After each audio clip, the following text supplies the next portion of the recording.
Assalamualaikum warahmatullahi wabarakatuh. Bismillahirrahmanirrahim. Innal hamdalillah nahmaduhu wa nasta'inuhu wa nastaghfiruh wa na'udzu billahi ta'ala min syururi anfusina wa min sayyiati a'malina. May yahdihillahu fala mudhillalah wa may yudlilhu fala hadiyalah. Asyhadu an la ilaha illallah wahdahu la syarikalah wa asyhadu anna Muhammadan abduhu wa rasuluh. Allahumma anfa'na bima 'allamtana wa 'allimna ma yanfa'una wa zidna ilma. Subhanaka la ilma lana illa ma 'allamtana innaka antal alimul hakim. Allahumma amin. Apa khabar semua? Semua sihat? Alhamdulillah.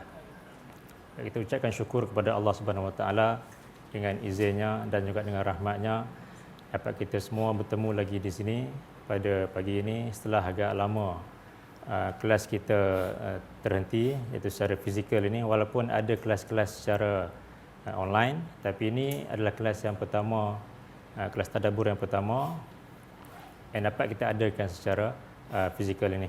Mudah-mudahan Allah berikan kesempatan kepada kita dan kesihatan yang baik kepada kita semua untuk kita terus hadir ke kelas dan sama-sama kita menyambung usaha untuk kita mempelajari ayat-ayat Allah ini. Sebelum kita tangguhkan kelas kita dulu, kita telah mentadabbur surah An-Naba. Surah An-Naba, kemudian berlakunya PKP itu, dan bila masuknya bulan Ramadan, kita ulang balik surah An-Naba dan kita telah habiskan surah An-Naba secara online itu.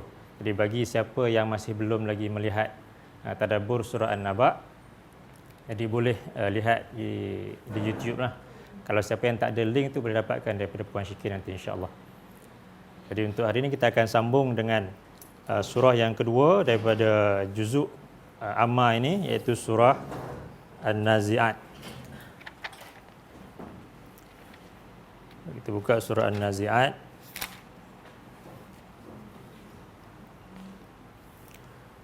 Baik, surah An-Nazi'at ini surah yang kedua dalam juzuk yang ke-30. Dan kalau dikira dari segi nombor surahnya itu surah yang ke-79. Dan dari segi aturan penurunannya pun turun selepas daripada surah An-Naba. Jadi ada banyak kaitan yang besar antara surah An-Naba dan juga surah An-Nazi'at. Yang mana kedua-duanya ini, bahkan majoriti surah-surah yang ada dalam juzuk yang ke-30 ni, majoritinya adalah surah-surah Makkiyah, iaitu surah-surah yang diturunkan sebelum berlakunya hijrah ke Madinah. Dan kalau kita perhatikan surah-surah Makkiyah ini banyak tekankan tentang keimanan kepada Allah, keimanan kepada para malaikat, kepada Rasul, kepada kitab, kepada hari akhirat dan kepada takdir, qada dan juga qadar. Yang mana dalam surah An-Naba Allah sebutkan tentang An-Naba'il Azim, perkara yang besar. Itu merujuk kepada hari kiamat, hari akhirat, juga merujuk kepada kitab iaitu Al-Quran, dan juga merujuk kepada Rasul yang Allah utuskan. Itu dipanggil sebagai An-Naba'ul Azim, berita yang besar. Kemudian dalam surah An-Naba itu banyak Allah sebutkan tentang tanda-tanda kekuasaan Allah, supaya golongan yang ingkar dapat untuk beriman kepada Allah, beriman kepada Quran, beriman kepada Rasul, begitu juga beriman kepada hari akhirat, yang mana mereka menolak perkara itu. Begitu juga dalam surah An-Nazi'at ini, dari segi isi kandungannya itu tak jauh beza dengan surah An-Naba, iaitu masih lagi bincangkan tentang hari akhirat. Dan kalau kita lihat, Allah mulakan surah An-Nazi'at ini dengan kalimah wa tu. Wa ni dalam bahasa Arab disebut sebagai harful qasam.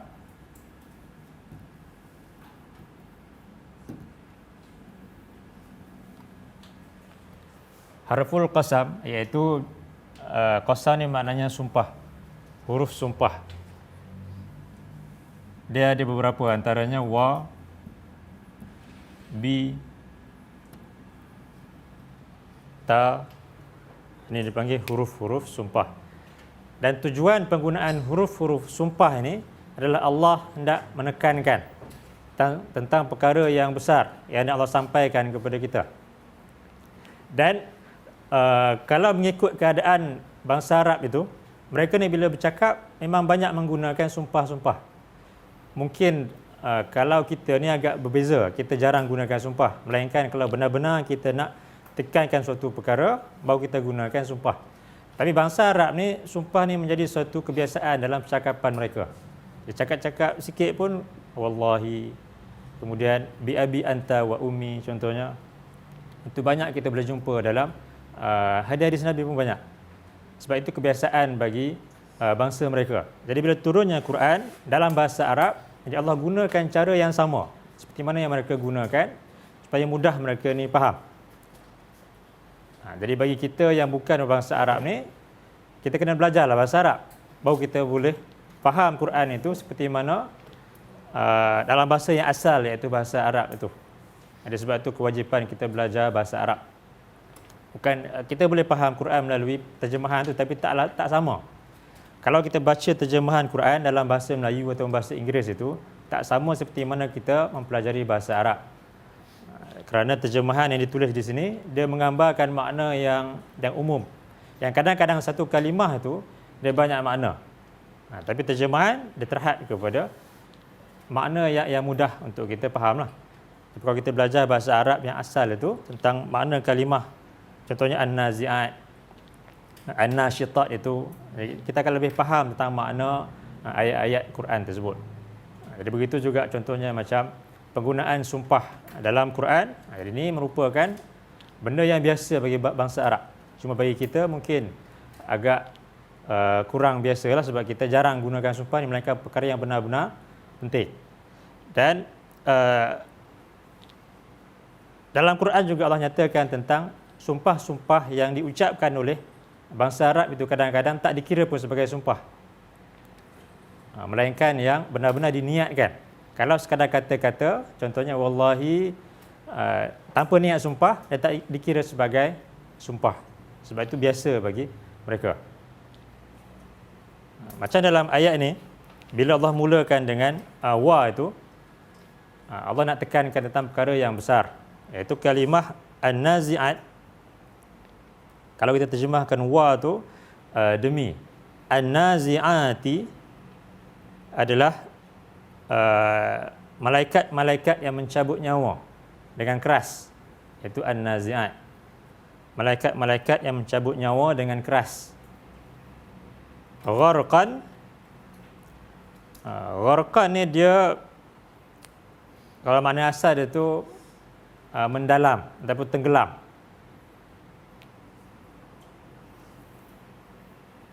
Jadi kalau kita tengok dalam surah 10 ayat yang ke-90.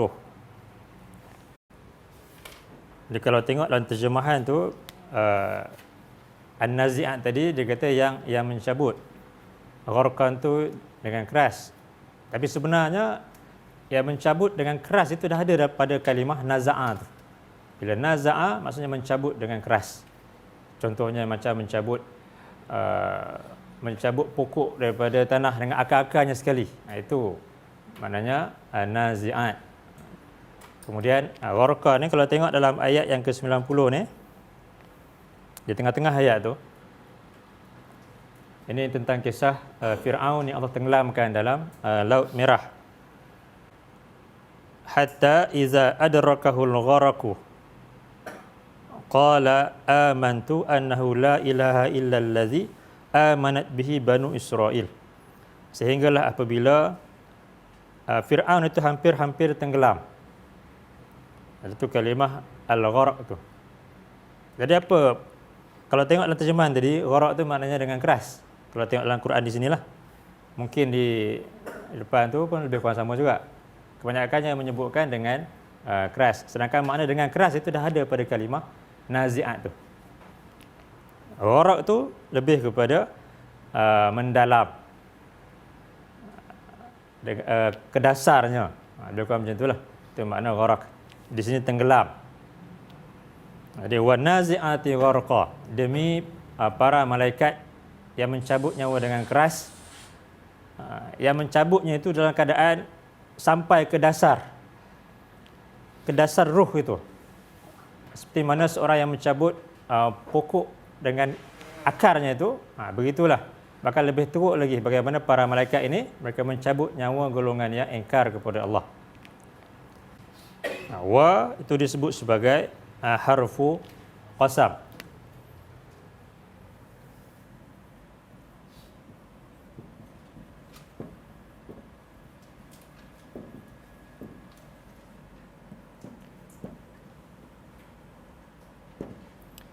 An-nazi'at ini dipanggil muqsam bihi. Muqsam bihi ini maknanya objek yang digunakan untuk bersumpah tu.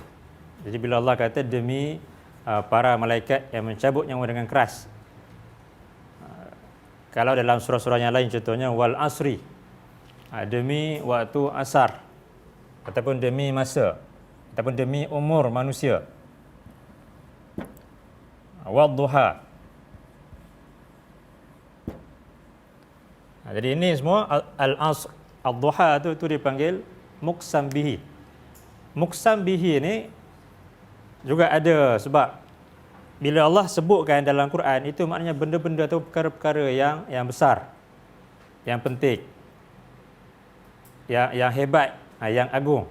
Jadi sebab itu tak ada sumpah-sumpah yang menggunakan benda-benda yang tak elok ke contohnya dalam Quran. Dia mesti benda-benda yang besar.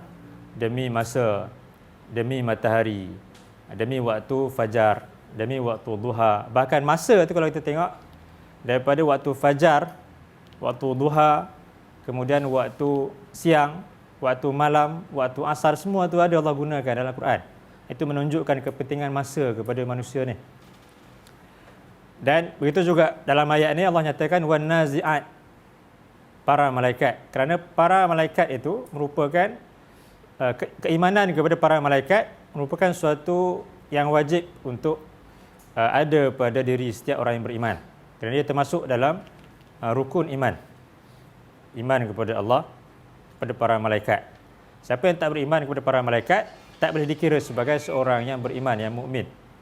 Macam golongan jahiliah dulu ataupun kaum musyrikin dulu, mereka ni sebahagiannya percaya pada para malaikat, tapi mereka kata malaikat ni anak-anak perempuan Allah. Sebahagian yang lain tak percaya kepada para malaikat. Jadi Allah gunakan para malaikat itu untuk tekankan yang wajib untuk beriman kepada para malaikat ini.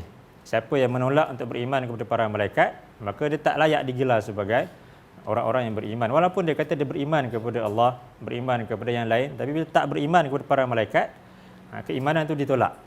Dia mesti ada ke 6 perkara tu. Dan bila Allah gunakan an-nazi'at ini, begitu juga yang lain yang dipanggil muqsam bihi tadi. Muqsam bihi, kalau kita sebagai manusia ni, dan tak boleh kita gunakan selain daripada Allah. Macam kalau kita sendiri nak bersumpah, kita mengatakan demi masa, aku berkata benar contohnya. Ataupun demi ibuku, aku berkata benar. Dia tak boleh kita cakap macam tu. Dia akan bawa kepada syirik. Kerana Nabi larang perkara tu. Bagi siapa yang nak bersumpah, itu sumpah yang diniatkan sebagai sumpah lah. Dia mesti menggunakan nama-nama Allah. Nama-nama Allah ataupun sifat-sifat Allah. Yang itu baru dikatakan sebagai sumpah. Kita kata demi Allah, wallahi, ataupun wabillahi, watallahi, aku berkata benar. Itu sumpah yang dikira sebagai sumpah yang kalau tak ditunaikan, kalau menipu contohnya, akan ada balasan daripada Allah. Dan kalau itu suatu perbuatan untuk dilaksanakan, wajib untuk ditunaikan. Dan kalau tak ditunaikan, dia perlu kepada bayar kafarah, denda.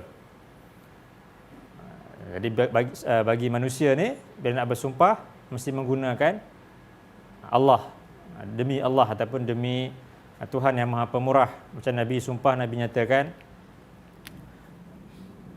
wallazi nafsi biyadihi. Jadi ini merujuk kepada Allah. Demi yang jiwaku, nyawaku di tangannya, samalah dengan demi Allah. Jadi ini baru dikira sebagai sumpah yang wajib untuk dilaksanakan. Dan kalau kita gunakan yang lain, demi masa contohnya, itu tak boleh untuk kita. Tapi untuk Allah, itu semua adalah makhluk-makhluk Allah. Jadi Allah bebas, Allah dia berhak untuk gunakan apa sahaja yang dia kehendaki sebagai muqsam bihi.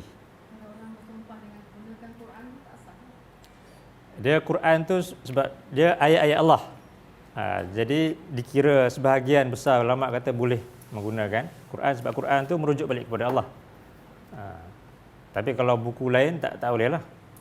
Tapi kalau Quran sebahagian besar kata boleh sebab dia merujuk kepada firman Allah, kata-kata Allah. Dia sama seperti mana bersumpah dengan sifat-sifat Allah lah. Tapi yang paling baik gunakan Allah lah, itu lebih jelas. Demi Allah, demi Ar-Rahman, demi Ar-Rahim, itu lebih jelas. Itu lebih baik. Dari segi sumpah tu, muqsam bihi, suatu perkara yang besar, yang penting, yang agung. Cuma bagi manusia ni, manusia wajib menggunakan Allah semata-mata ataupun sifat-sifat Allah ataupun nama-nama Allah. Tapi bagi Allah, Allah boleh gunakan apa yang dia kehendaki. Dan kemudian bila ada muqsam bihi ni, ayat ni dia mesti ada sambungan dia. Macam kita kata demi Allah. Demi Allah tu apa yang kita nak sampaikan? Dia mesti ada di belakang tu. Demi Allah, aku berkata benar. Itu yang kita nak sampaikan sebenarnya. Macam dalam surah An-Nazi'at ni, ayat 1 sampai kepada ayat 5 tu, itu semua sumpah. Sumpah, qasam, harfu qasam dan juga muqsam bihi. Jadi apa yang sebenarnya Allah nak sampaikan kepada kita? Jadi itu nanti ada dalam ayat yang ke-6 tu. Itu dipanggil muqsam alaihi ataupun juga disebut sebagai jawabul qasam.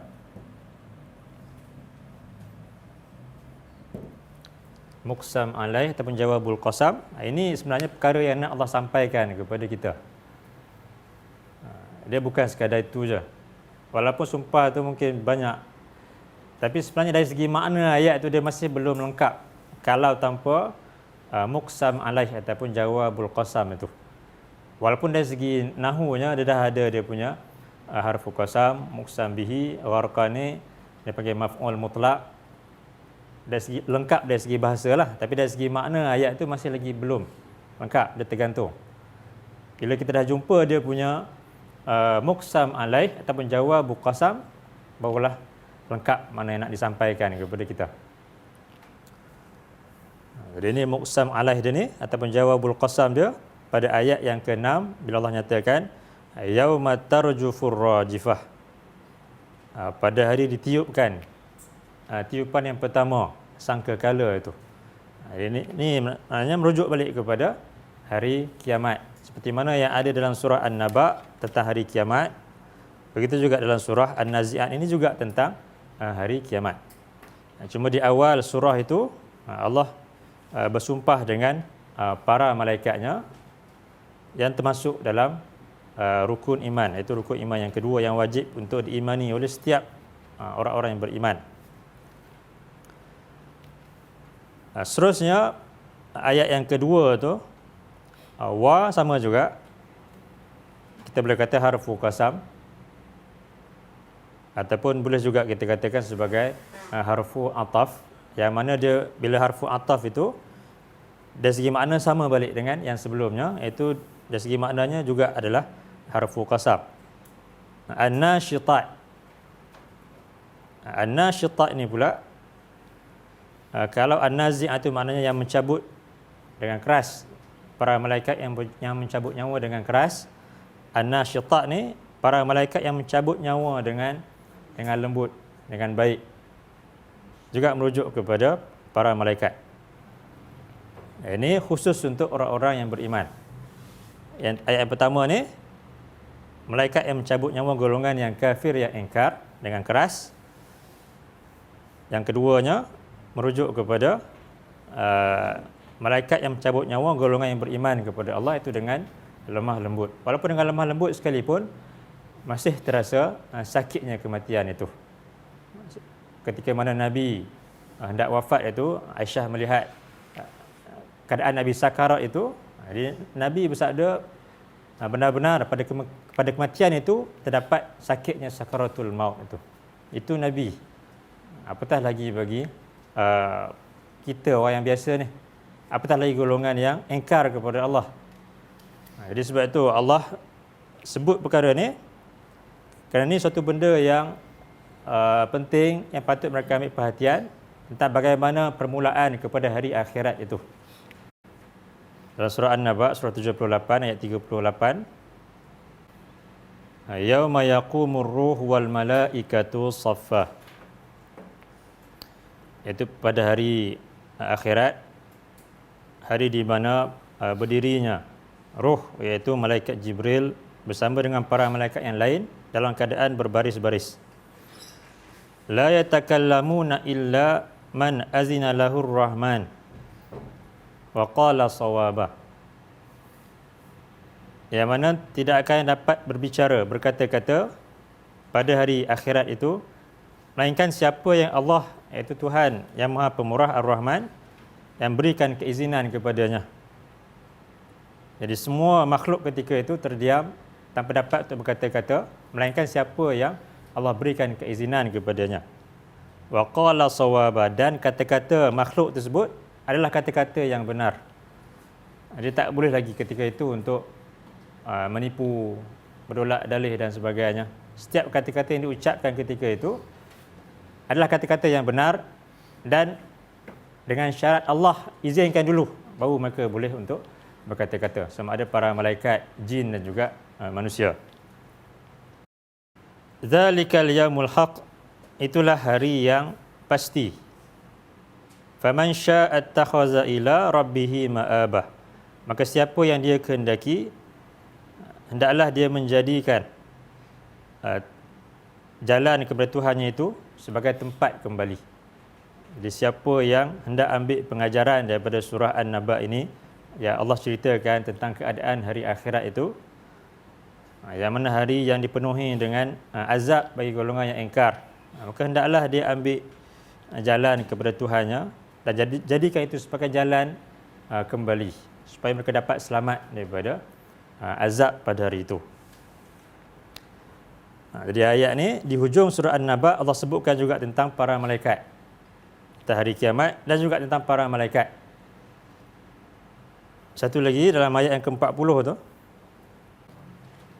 Inna anzarnakum azaban qariba, sesungguhnya kami menyampaikan ancaman kepada kamu tentang azab yang dekat.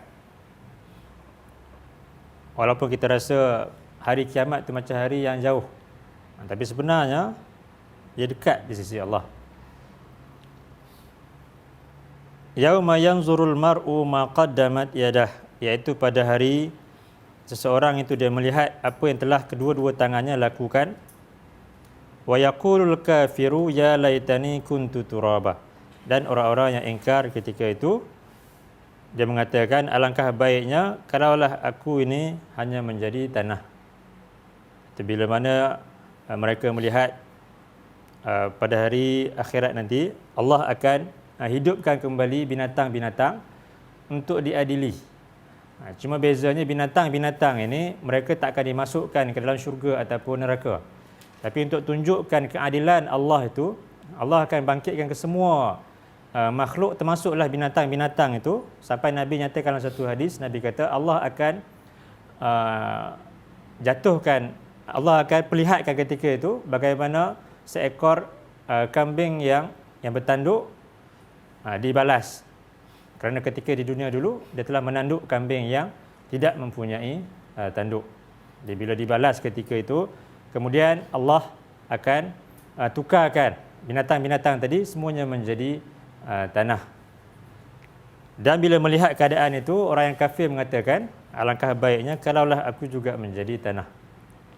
Jadi mereka mengharapkan kematian itu sebagai penghabisan. Jadi ketika di dunia ni, golongan yang engkar kepada Allah, ketika hidup tu mereka sungguh-sungguh untuk kejar dunia ni.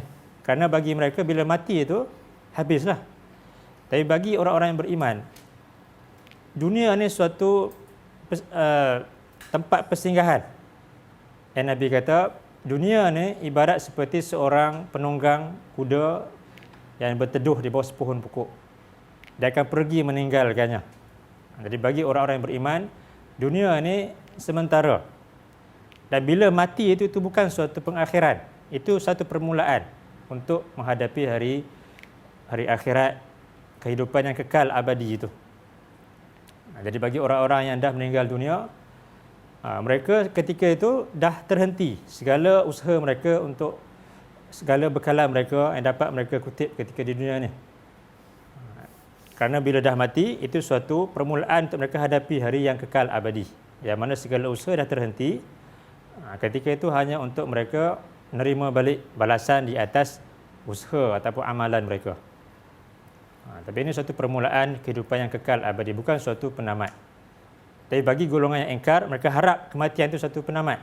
Sedangkan bagi golongan yang beriman, mereka tahu ini suatu permulaan kepada hari yang kekal abadi, iaitu hari akhirat itu.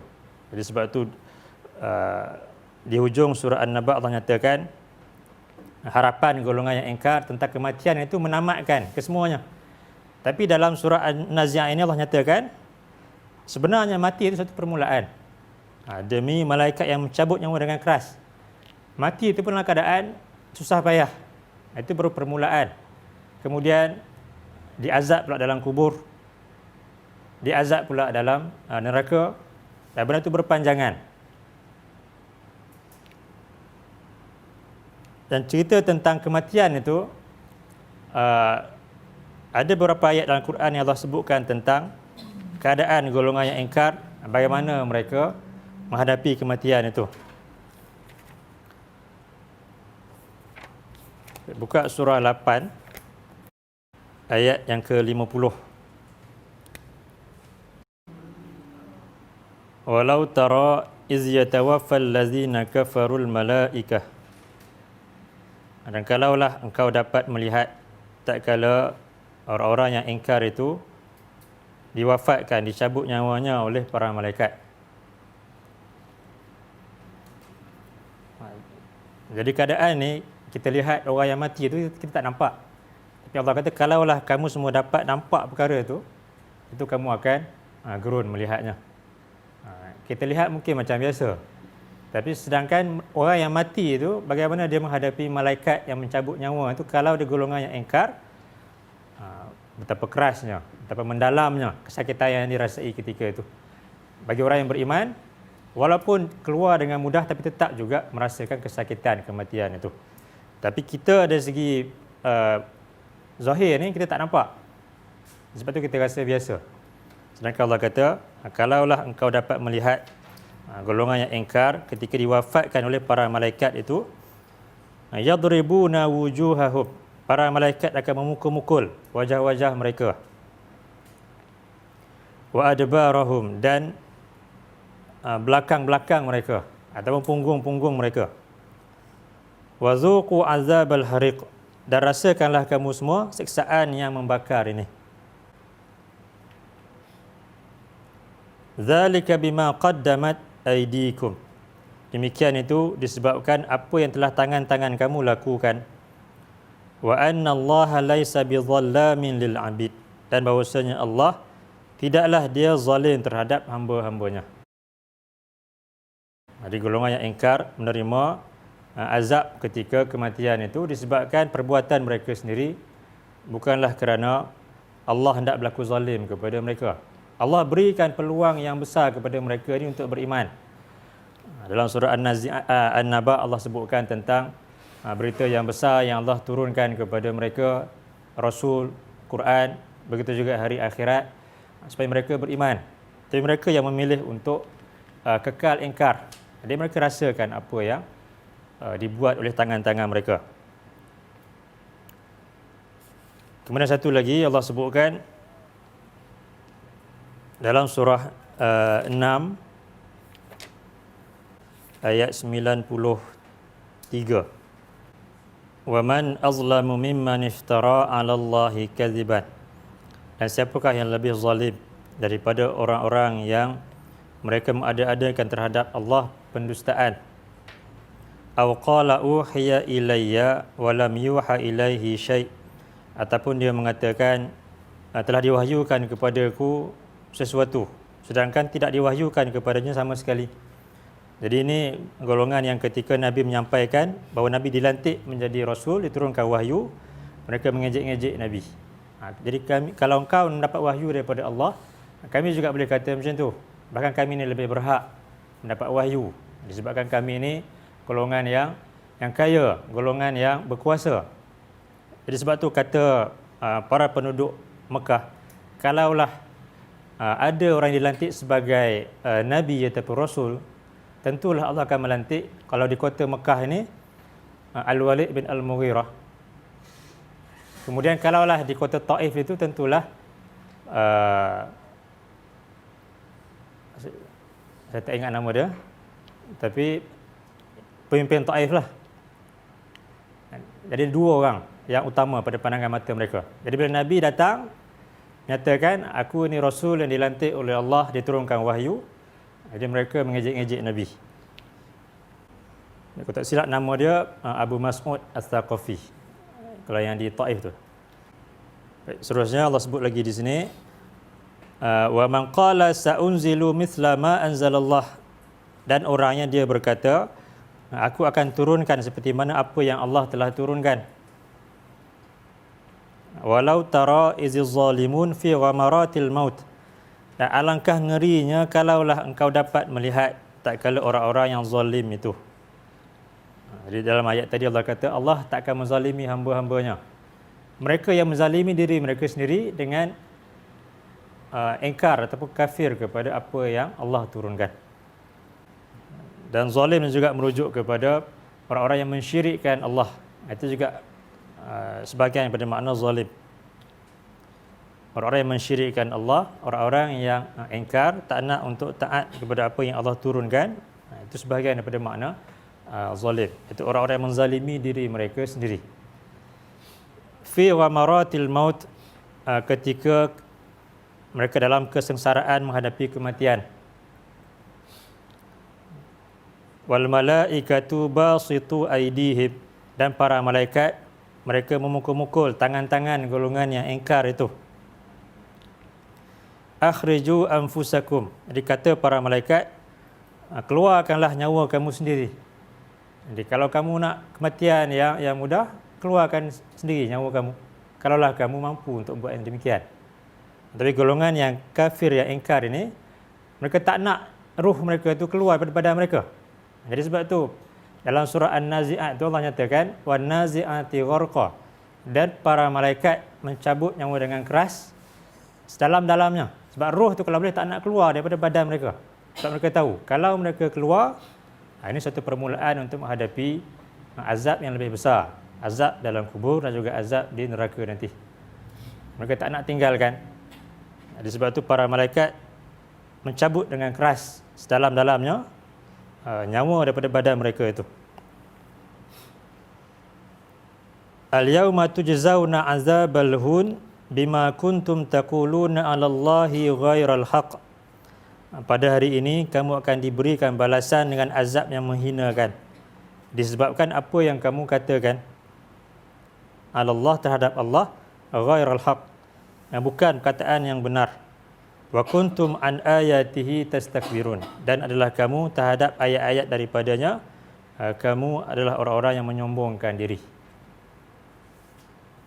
Bila disebut tastakbirun, menyombongkan diri ini, jadi kita kena faham makna luas, bukan sekadar golongan yang menolak terang-terangan, yang kafir kepada Quran itu. Tapi boleh jadi golongan yang mungkin mengaku Muslim tapi hakikatnya menyombongkan diri, tak nak untuk taat kepada ayat-ayat Allah. Juga termasuk golongan yang munafik, golongan yang beriman dari segi luarannya tapi hakikatnya engkar kepada Allah. Kalau kita lihat tentang golongan yang munafik dan juga Allah sebutkan benda yang sama keadaan mereka nanti. Dalam surah 47 ayat 26 dan 27. Zalika bi annahum qalu lillazina karihu ma nazzalallah. Zalika bi annahum, demikian itu disebabkan mereka mengatakan kepada orang-orang yang membenci apa yang Allah turunkan. Jadi ini kata golongan yang munafik kepada golongan Ahlul Kitab. Itu sebab turun ayat ni lah. Sebab turun ayat ni, ini kata-kata golongan yang munafik kepada golongan Ahlul Kitab. Sanuti'ukum fi ba'dil amr. Kami akan taat kepada kamu pada sebahagian urusan kamu. Wallahu ya'lamu israrahum. Sedangkan Allah, dia mengetahui akan segala rahsia-rahsia mereka. Di golongan yang munafik ini bila bertemu dengan Nabi dan orang-orang yang beriman, mengatakan kami akan ikut kamu. Kami beriman kepada Allah, beriman kepada Rasul, kami akan ikut kamu. Dan bila berjumpa dengan golongan yang Ahlul Kitab, kami bersama-sama dengan kamu. Ini golongan yang mengaku beriman tapi hakikatnya ingkar kepada Allah.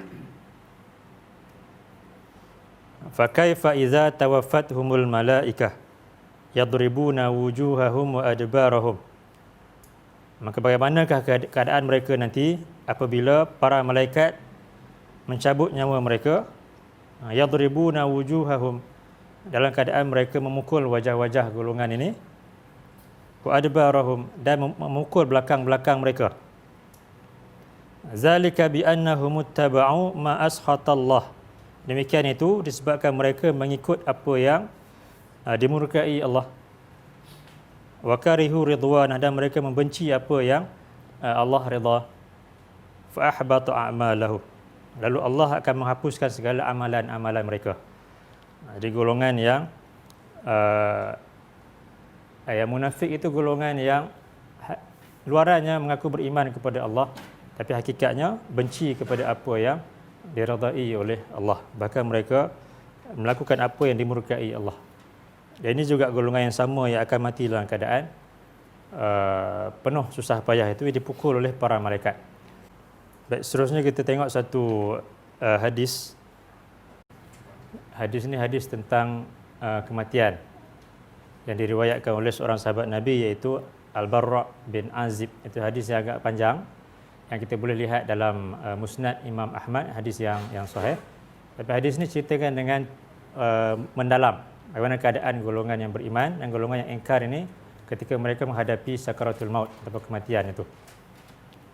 Bagaimana yang dikatakan sebagai para malaikat mencabut nyawa dengan keras tu macam mana? Disebutkan dalam hadis ini. Okey, ini terjemah dulu yang bahagian atas tu. Daripada Al-Barra bin Azib katanya, Rasulullah SAW baginda bersabda, Innal abdal kafira idza kana fi inqita'in min ad-dunya wa iqbali min al-akhirah nazala ilahi minas sama' malaikah sudul wujuh. Sesungguhnya seorang hamba yang ingkar itu apabila berada pada keadaan terputus daripada dunia ini dan nak menerima kedatangan akhirat itu ketika kematian, menghadapi kematian, akan turun kepadanya dari langit malaikat yang hitam legam wajahnya. Ma'ahumul musuh fayajlisuna minhu maddal basar. Yang bersama dengan mereka itu adalah kain kafan yang terbuat daripada rambut.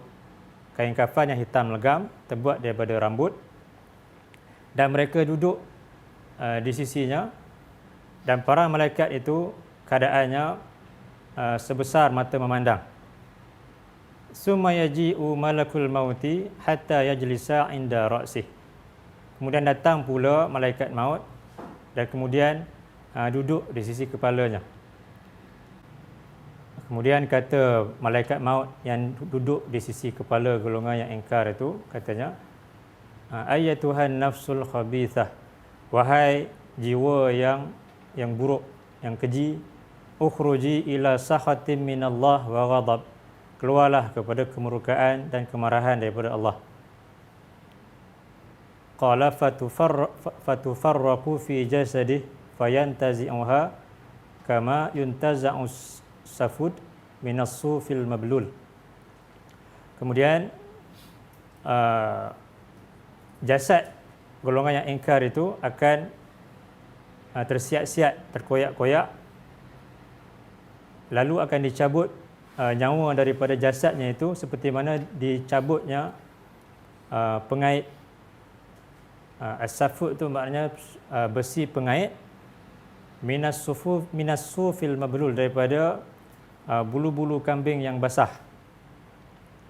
Jadi itu makna warak tadi. Bagaimana para malaikat itu mencabut nyawa seperti mana kita menarik besi pencangkuk yang banyak cangkuknya itu yang ada pada bulu-bulu kambing yang basah. Jadi, seperti itu keadaannya tu. Tapi lebih dahsyatlah. Fayakhuzuha fa iza akhazaha lam yad'uha fi yadihi tarfata 'ain. Kemudian malaikat maut itu mengambil ruhnya dan tidak membiarkannya pada tangannya sekelip mata sekalipun, hatta yaj'aluha fi tilkal musuh, sehinggalah dia memasukkannya ke dalam kain kafan yang terbuat daripada rambut itu. Jadi bila cabut nyawa golongan ingkar tadi, terus dimasukkan ke dalam kafan yang hitam legam dibuat daripada rambut itu. Wa yakhruju minha ka'antani rihi jifatid. Kemudian akan keluar daripada ruh orang yang ingkar itu bau yang sangat-sangat busuk yang ada di atas muka bumi ini. Wujidat ala wajhil ardi, itu bau yang paling busuk sekali, lebih busuk daripada bau-bau bangkai dan sebagainya. Fayas'aduna biha fala yamurruna biha ala mala'in minal malaikah. Kemudian para malaikat yang mencabut nyawa tadi akan mengangkat roh orang yang ingkar itu ke langit dan kemudian bertemu dengan atau melalui sekumpulan malaikat yang lain. Illa qalu ma hadzal ruhul khabith.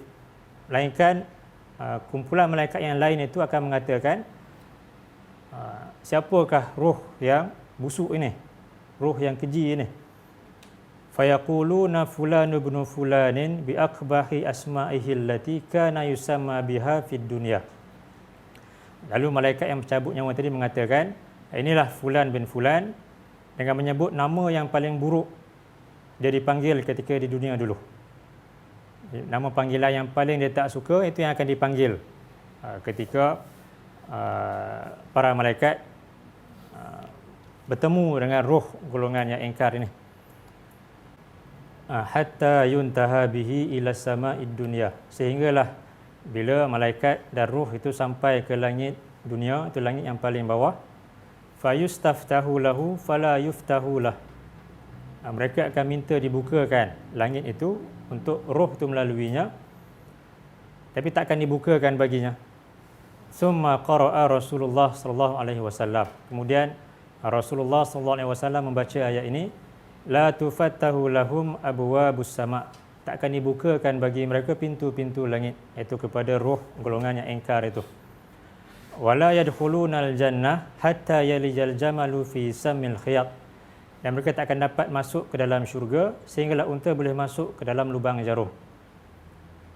Fayaqulullahu azza wa jal uktubu kitabahu fi sijjin. Kemudian Allah azza wa jalla berfirman, tulislah kitab catatannya di sijjin, fil ardi sufla, iaitu di bumi yang paling bawah. Kalau orang-orang yang beriman, kitabnya itu ada di Ainliyin, di langit yang paling tinggi. Bagi golongan yang ingkar ni di sijjin, itu bumi yang paling bawah. Fatutrahu ruhuhu tarahan. Kemudian akan dilemparkan rohnya sejauh-jauhnya. Thumma qara'a, kemudian baginda membaca ayat ini, wa man yusyrik billah faka'annama kharra minas sama' fatakhtafuhu at-tayr. Siapa yang mensyirikkan Allah, seolah-olah dia telah terjatuh, tergelincir daripada langit, lalu disambar oleh burung. Iaitu roh yang dilemparkan oleh malaikat tadi, jatuh daripada langit yang tinggi itu, kemudian ibarat seperti disambar oleh burung, au tahwi bihi rih fi makanin sahiq, ataupun diterbangkan oleh angin ke tempat yang jauh. Fatu'adu ruhuhu fi jasadih. Jadi bila dilemparkan oleh malaikat, ruhnya itu akan dikembalikan balik kepada jasadnya. Wa ya'tihi malakani, lalu akan datang kepadanya dua malaikat. Wa yajlisanihi, lalu duduk di sisinya. Fayaqulani lahu man rabbuk, lalu mengatakan kepadanya, siapakah Tuhan kamu? Fayaqulu ha ha la adri, kemudian dia akan berkata, ha ha aku tak tahu. Fayaqulani lahu ma dinuk, kemudian malaikat itu mengatakan, apakah agama kamu? Fayaqulu ha ha la adri, kemudian katanya, ha ha aku tak tahu. Fayaqulani lahu ma hadzal rajul, kemudian kata mereka kepadanya, siapakah orang ini? Allazi bu'itsa fiikum, yang telah diutuskan kepada kamu. Fayaqulu ha ha la adri, kemudian katanya, ha ha aku tidak tahu. Fayunadi munadi minas sama' an kazab, lalu akan menyeru seorang penyeru dari langit bahawa dia telah berdusta. Sebabkan dia kata tak kenal Nabi ni, siapa lelaki ni tak kenal, tapi kata penyeru tadi dia berdusta. Walaupun kerana ketika di dunia dulu Allah turunkan Quran, Allah utuskan Rasul, dan benda tu sampai kepada manusia pada hari ini, semua orang tahu benda tu. Melainkan kalaulah mungkin golongan yang duduk di tempat-tempat yang terpencil, iaitu mungkin adalah alasan. Tapi kalau golongan yang macam zaman kita ni ada internet dan sebagainya, mungkin tak ada alasan untuk kita kata tak kenal Muhammad tu sebagai Nabi yang Allah utuskan. Jadi kata penyeru itu, dia telah berdusta. Fafrishu lahu minan nar waftahu lahu baban ilan nar, kemudian dihamparkan kepadanya api neraka, diperlihatkan kepadanya api neraka, dan dibukakan baginya pintu-pintu kepada neraka itu. Fayatihi min harriha wa samumiha, dan dia merasakan panasnya dan juga gejolaknya. Fayudayyaqu alaihi qabruh, dan disempitkan bagi ke atasnya kuburnya. Hatta tahtalifa fihi adla'uh, sehinggalah tulang-tulang rusuknya saling bertemu. Wa ya'tihi rajulun qabihul wajhi, akan datang kepadanya seorang lelaki yang buruk wajahnya. Qabihus thiyab, yang buruk pakaiannya. Muntinur rih, yang baunya membusuk, baunya meloyakan, busuk dan meloyakan. Fayaqulu abshir billazi yasu'uka haza yaumuka allazi kunta tu'ad, lalu kata orang itu, bergembiralah. Dia datang dalam keadaan macam itu, dia kata bergembiralah dengan perkara kejahatan yang kau lakukan, iaitu hari yang telah engkau dijanjikan dengannya. Fayaqulu man anta, kemudian dia mengatakan, siapakah engkau? Fawajhukal wajhu yaji'u bisyarr, yang wajah engkau ini wajah yang sangat-sangat buruk. Fayaqulu, lalu katanya, ana amalukal khabith, akulah amalan engkau yang buruk. Fayaqulu rabbi la tuqimis sa'ah, lalu kata orang yang ingkar itu, wahai Tuhanku, janganlah engkau datangkan kiamat itu. Kalau boleh nak dilambatkan lagi kiamat itu, sebab takut datangnya kiamat akan diazab dalam neraka yang diperlihatkan kepada mereka. Tapi berbeza dengan orang yang beriman, hadis yang sama juga, nanti kita akan tengok insya-Allah kemudian. Bila mereka melihat syurga di depan mata mereka itu, mereka minta dipercepatkan hari kiamat itu. Itu bagi golongan yang beriman. Jadi ini hadis daripada Musnad Imam Ahmad, itu hadis yang sahih. Ini ada nombor itu. Kalau ada masa tu boleh tengok-tengoklah. Baik, kembali balik kepada surah An-Nazi'at tu. Alam barzah, dalam kubur. Alam barzah tu mungkin ada orang yang mati di laut dan sebagainya, tapi tetap ada juga alam barzah tu. Cuma keadaan tu macam mana, wallahu a'lam lah. Tapi semua akan lalui keadaan yang Nabi sebutkan tu. Kalau yang ingkar macam tadi, Kalau yang beriman ada hadis yang lain yang menyebutkannya lah keadaannya tu. Tapi semua akan lalui perkara tu. Jadi kalau golongan yang ingkar yang dah mati ribuan tahun dulu, dah lama dah dalam kubur tu, hidup di dunia ni tak sampai 100 tahun pun. Tapi dalam kubur tu pun dah ribuan tahun. Tunggu lagi kiamat. Bila pun kita pun tak tahu. Dan kalau boleh mereka ni nak dilambatkan lagi kiamat tu. Jadi tu kita kata mati itu permulaan kepada kehidupan yang kekal abadi. Hidup di dunia ni sebentar, tak sampai 100 tahun. Nabi kata 70 hingga 60 hingga 70 tahun. Itu majoriti. Kalau yang lebih pun tak ramai. Dan bila mati itu baru permulaan kehidupan yang abadi, yang kekal, yang takkan habis, yang takkan selesai dengan kematian itu. Yang mana golongan yang ingkar harapkan bila mati itu selesai. Tapi sebenarnya itu suatu permulaan. Ikut hadis tu, Ya. bila dia masuk kubur tu, dia balikkan roh tu kepada jasad. Dikembalikan balik kepada jasad. Baru dia mulakan azab tu. Ya. Jadi kalau jasad tu dah hancur sekalipun, mungkin Allah akan cantumkan kembali untuk ditanya oleh para malaikat itu dan dimasukkan roh ke dalam jasadnya tu. Cuma ini benda baik. Dan bila ada Allah sebutkan, Nabi sebutkanlah hadis yang sahih, kita kena percayalah. Cuma bagaimana situasi keadaan dia tu tak boleh kita bayangkan dengan akal kita. Tapi kita tahu benda ni pasti dia akan berlaku. Itu bila benda yang gaib ni dia perlu kepada dalil. Kalau ada dalil, kita boleh sebutkan dan kita kena percayalah. Walaupun mungkin kalau fikir dari segi logik akal tu tak mungkin.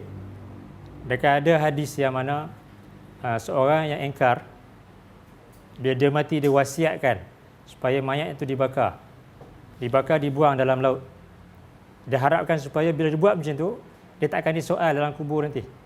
Tapi Allah perintahkan malaikat untuk kutip balik abu dia tu. Kemudian Allah jadikan balik badan dia, dan Allah akan tanya balik kepada dia. Dan disebabkan rahmat daripada Allah, dia masuk ke dalam syurga. Walaupun dia asalnya ingkar kepada Allah. Tapi bila Allah tanya kepada dia, dia kata, aku buat yang macam ni disebabkan aku takut kepada engkau, wahai Allah. Maksudnya ada iman dalam hati dia tu. Walaupun dia sepanjang hidup dia tu dia ingkar kepada Allah, tapi dia masih lagi ada rasa takut kepada Allah. Dan kemudian dengan rahmat daripada Allah, dia masuk ke dalam syurga Allah tu.